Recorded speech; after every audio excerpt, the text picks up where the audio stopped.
The crow and the pitcher's rival. A scorching summer sun glared down upon the dry fields, turning the earth brittle and the air hazy, so hot that even the winds felt exhausted.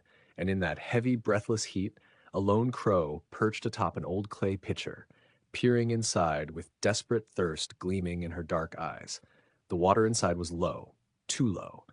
But the crow was clever, clever enough to spot small pebbles scattered near the pitcher's base.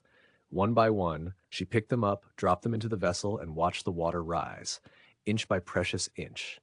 And all the while, hidden behind a cracked boulder, another bird watched. Eyes narrowed, feathers puffed, ego full to bursting. A jay. A jay who liked to brag about being twice as smart, 3 times as gifted, and infinitely more elegant than any dull-feathered crow. Yet there he crouched, wings twitching, hoping to steal someone else's triumph. When at last the crow drank, cool water easing the dryness burning her throat, the jay fluttered forward the moment she left. Chest puffed, chin lifted. Ha! If a crow can do it, imagine what I can accomplish. He strutted toward the pitcher as if an audience were already applauding him. The sun glinted off his blue feathers, practically screaming for attention he hadn't earned. Atmospheric heat shimmered around him as he leaned over the rim. Water still lingered at the bottom, just out of reach. He smirked. Watch and learn, he said, though no one was listening but the dust and the wind. He scanned the ground. Pebbles. Perfect.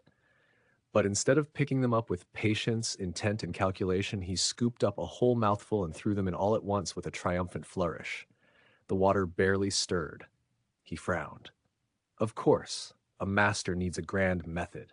He flapped his wings dramatically, circled the pitcher, and seized a rock far too large. With a mighty heave, he dropped it inside.